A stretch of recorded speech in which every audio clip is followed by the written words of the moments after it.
Mwalimu, there have been discussions around the very same act. There have been discussions around data. People are saying, and there's a big worry among the young people, that these amendments do not require judicial warrants or thresholds of evidence before subscriber data is accessed. That is number one. Number two, there's also concern around the powers, the expanded powers of the National Computer and Cybercrimes Coordination Committee in accessing our pages, our blogs, and apps, or even them, or making them inaccessible without any court processes.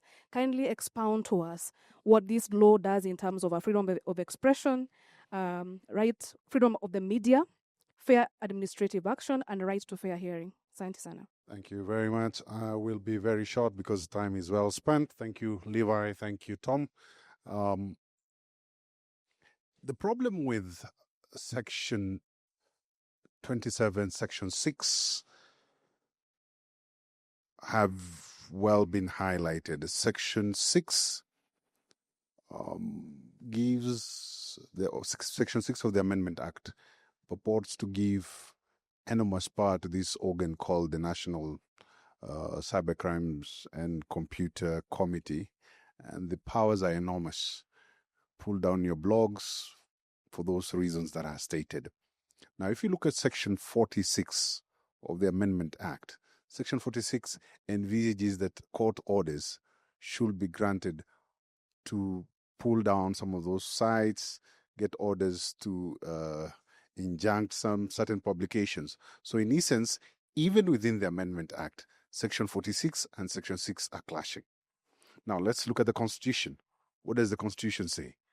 Look at the powers of the authority given to us, because we are now talking about free speech and we are talking about curtailment of free speech. If you have your Constitution, I always carry mine with me. Article 33 of the Constitution is one of the better elaborated provisions of the Constitution. Article 33(1) gives you the elements of free speech. What constitutes free speech in this country? Then, for historical reasons, 33(2) gives you what is proscribed as free speech. And then the chapeau, Adomanyoba, it's not chapati, eh? Chapeau is the heading of Article 33. Article 33, the heading, that is what we call chapeau in law, uses the expression freedom, the term freedom of expression, which is very wide. I don't want to take you to class. We'll do that on another day. We used freedom of expression as opposed to freedom of speech. And then we have the elements in between, which covers a lot. Certain politicians are worried about their caskets being paraded on social media. Some of you here have been talking about inches and what sort of things with female MPs. They're obscene, they're vulgar, but do they meet the threshold of Article 33(2)? Okay? So that is the legal question, the constitutional question we need to ask. Now, the law, any law in this country that should deal with speech should be structured around 33(1) and 33(2). That is what Parliament can do. In terms of curtailing it further, we go to Article 24. And that's the business of the court. The court now interprets and looks at whatever speech that has been left out within 33(1) and 33(2) and interprets the Constitution to find it whether it's applicable or outside the remits of 33(1) and therefore falling within 33(2) or proscribable within 24. Tumelewana. I hope I didn't lose you. Now, data. Data protection. Your fingerprints, your ID numbers, and this requirement that we have to register authentic data details with our social media accounts. I find it particularly problematic. You remember this young brother called Amenya?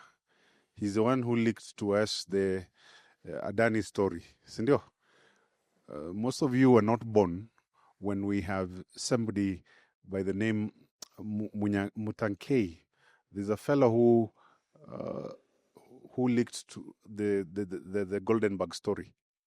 Yeah, he was a guy who used to work for Central Bank, and he leaked perhaps Kenya's greatest public robbery. Most of you were not born then. Those are whistleblowers.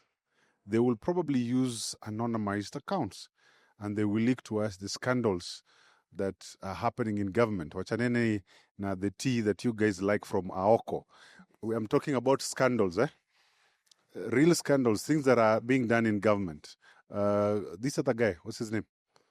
This other one, this one who sometimes does good things but sometimes insults people. What's his name? Cyprian, yes. They've been doing a good job in terms of leaking and giving us information about all sorts of scandals. If you insist that these anonymous bloggers and people give us their details and credentials, you'll be impacting on Article 34. And Article 34 deals with the freedom of media. And media is now not only mainstream media. We now have what we call citizen journalists. Okay? So another concern, we have international standards dealing with data protection and divulsion of data. We have not met those thresholds, and that is subject of the petition by my good friend Mutuma, the Kagame petition in court. Please follow that. Thank you very much.